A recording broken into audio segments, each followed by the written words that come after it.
ಅಂತ ವಿಶೇಷವಾಗಿ ಇವತ್ತು KEDB ಬರ್ಬೇಕನ್ನೋಂಥದ್ದು ಒಂದು ಸಂಘದ ಹೋರಾಟ, KEDB ಇಲ್ಲಿ ಬರಬಾರ್ದಂತ ಇನ್ನೊಂದು ಸಂಘದ ಹೋರಾಟ.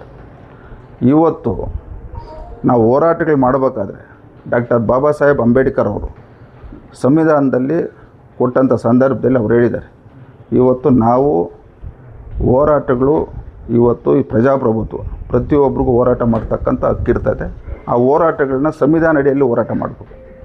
ಇವತ್ತು ನಾವು ರೈತರು ಹೆಸರು ಹೇಳಿ ಹಸಿರು ಶಾಲು ಹಾಕ್ಕೊಂಡು ಎಲ್ಲೋ ಕೂತ್ಕೊಂಡು ಜನಪ್ರತಿನಿಧಿಗಳನ್ನ, ಶಾಸಕರನ್ನ, ಮಂತ್ರಿಗಳನ್ನ ವೈಯಕ್ತಿಕವಾಗಿ ಮಾತಾಡಬಾರ್ದು.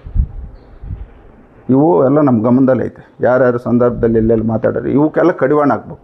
ಯಾಕಂದರೆ ನಮ್ಮ ಪಕ್ಷದ ಮುಖಂಡರಾಗ್ಬೋದು, ನಮ್ಮ ಸ್ನೇಹಿತರಾಗ್ಬೋದು, ಇನ್ನು ಹಲವಾರು ಜನ ಇವತ್ತು ಭಾಳಷ್ಟು ಇವರು ನಡ್ಕೊಳೋ ರೀತಿ ನೀತಿಗಳನ್ನ ಭಾಳಷ್ಟು ಅವರು ವಿರೋಧ ಐತೆ. ನಾವು ಅವರೆಲ್ರಿಗೂ ನಾವು ಯಾವುದೇ ಗಲಾಟೆಗಳಾಗಬಾರ್ದಂತ ಎಲ್ರಿಗೂ ಮಾಹಿತಿ ಕೊಟ್ಟು ಇದನ್ನ ಸುಸಜ್ಜಿತವಾಗಿ ನಡಿಬೇಕನ್ನೋವಂಥದ್ದನ್ನ ನಾವು ಸೂಚನೆಯನ್ನು ಕೊಟ್ಟಿದ್ದೀವಿ.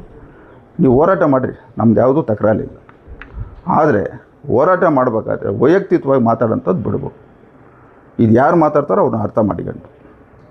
ಯಾಕಂದರೆ ಪ್ರತಿಯೊಬ್ಬರು ಉಪ್ಪು ಖಾರ ತಿಂತಾರೆ, ಎಲ್ರಿಗೂ ಕೋಪ ಅನ್ನೋದು ಇರ್ತದೆ. ಆದರೆ ಹೋರಾಟಗಳ ಥರನೇ ಮಾಡ್ಬೇಕು.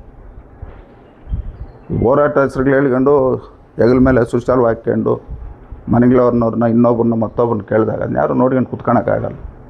ಇದನ್ನು ದಯವಿಟ್ಟು ಎಲ್ಲರೂ ಗಮನದಾಗಿರ್ತೀನಿ. ಎಲ್ಲಕ್ಕಿಂತ ಮುಖ್ಯವಾಗಿ ನಾನು ಈ ಕ್ಷೇತ್ರದಲ್ಲಿ ಶಾಸಕನಾಗಬೇಕಾದ್ರೆ ಇವತ್ತು ನಮ್ಮ ಮುಖಂಡರು, ನಮ್ಮ ಮತದಾರ ನಂಗೆ ಆಶೀರ್ವಾದ, ಅವ್ರಿಗೆ ಯಾವತ್ತೂ ನಾವು ಕೆಟ್ಟ ಹೆಸರು ತರೋ ರೀತಿಯಲ್ಲಿ ನಾನು ಆಡಳಿತ ಮಾಡೋದಿಲ್ಲ.